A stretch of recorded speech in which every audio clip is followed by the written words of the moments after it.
Well, just want to say happy Father's Day to all the fathers that are on.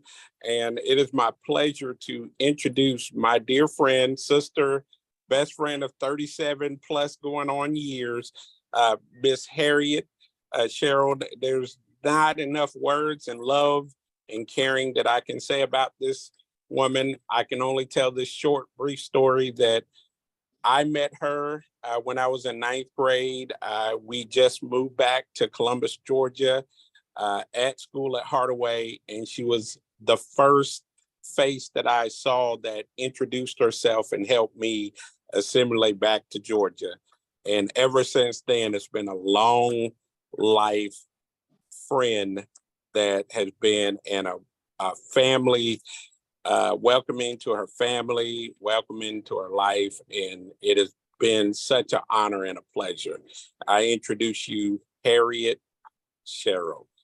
Okay, so now after hearing that song, I'm probably going to have a breakdown and cry the entire time.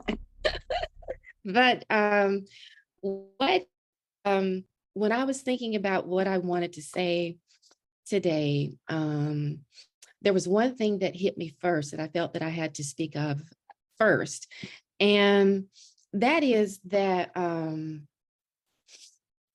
I wanted to say this. I really feel that Father's Day can be complex. And some of us listening today are grieving a loss of a father. Some are listening and grieving the absence of a father. Some fathers have done some things that have caused tremendous pain, caused tremendous hurt. Some have great fathers who are still here and who they're celebrating today. No matter what category you fit in, I think it's always important to remember you have your heavenly Father. And that is what I wanted first. The Father that loves you more than any human being ever will rescue you when your back is against the wall, the one that will provide for you, that will heal you. So first, I want to honor God the Father this morning. I want to give him honor and give him my personal gratitude and praise for the Father he gave me in this life and gave me the gift of life a second time to continue living as a heart transplant patient.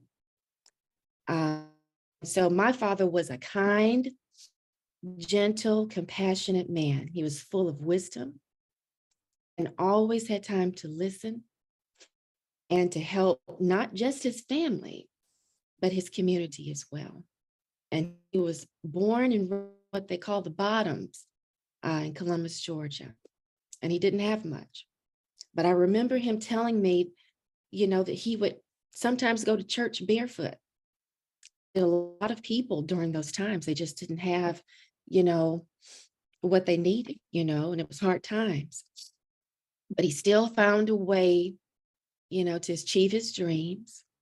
And he became a dentist, and he had graduated at the top of his class. And, my dad was the type of man that went into hospitals, to do dental work for the patients. And he would do dental work for free for those who couldn't afford it. And sometimes he would even travel to different cities in order to help people. I never saw my father angry ever in my entire life. And he was a very calm, quiet man, unless he had some wisdom to share with you. And he was a great listener. And I would often go sit at his feet and I would talk to him about everything. I felt very comfortable with him because he was just so calm and so kind. I felt like I could just tell him about anything and anything that was bothering or anything that I was happy about. And he would always try to give you the best wisdom that he could to help you. And I never heard him gossip about anyone. And upset with someone, Daddy always had a positive spin on everything.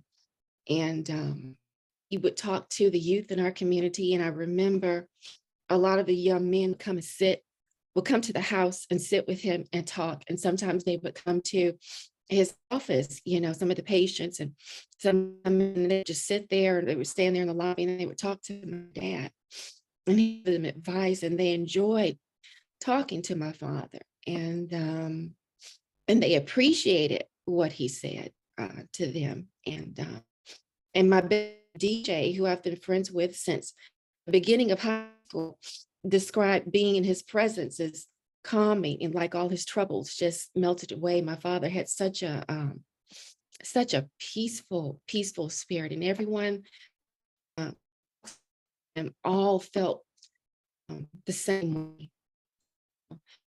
Daddy always had his Bible. We would have Bible study every Saturday, and he would sit and teach us, the things that we needed to learn about God and about the scriptures and about the Bible. And even sometimes when talking to people, he would always have his Bible with him, and he would always, reference it and give scriptures, to help people. Daddy made the best pot roast. He made the best pinto beans and cornbread, and he was even good at barbecuing, and he was peace, and he was my calmness, in this world that we live in. And he did eventually have to retire due to Parkinson's disease, is what actor Michael J. Fox has. And even through that, I never saw him complain. He always smiled, and he always kept pushing forward with life and trusting God and smiling. And he was my hero until the very end. And I promised him his last time in the hospital that I would be just like him. I literally told him, I said, Daddy, I'm not going to be a little punk. I'm going to be just like you, and I'm going to be strong and keep forward no matter what. And he smiled at me, and I said, I'm going to know that God has my back. And I remember his days in the hospital, and he would often tell me, don't leave me. He always whispered to me, don't leave me. And I didn't, and none of us did. We were with him to the very, and I think of him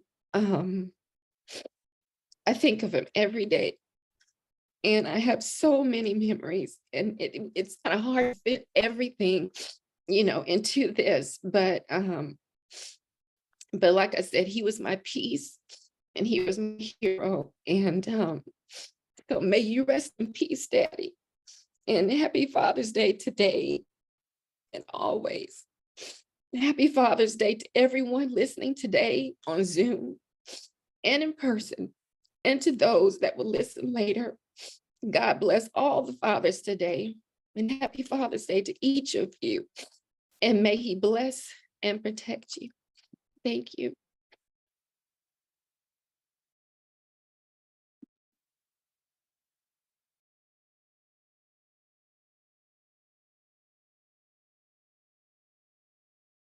Thank you, Harriet. Thank you, thank you, thank you.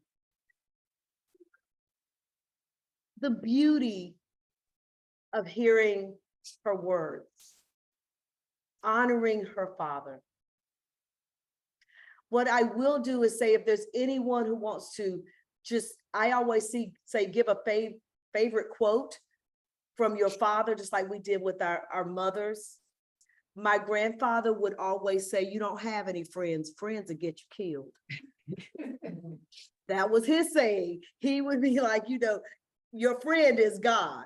Is there anyone else? I have the mic open. If you want to say one thing that your father would say. Harriet's father was clearly very kind, and like me, could see the community sometimes, whether or not they had money or not, when they needed something, you just provide it. And that type of kindness I can live with, I can breathe with, because sometimes the cruelty and what a that she comes from a lineage of ancestors who love and aid those in community. So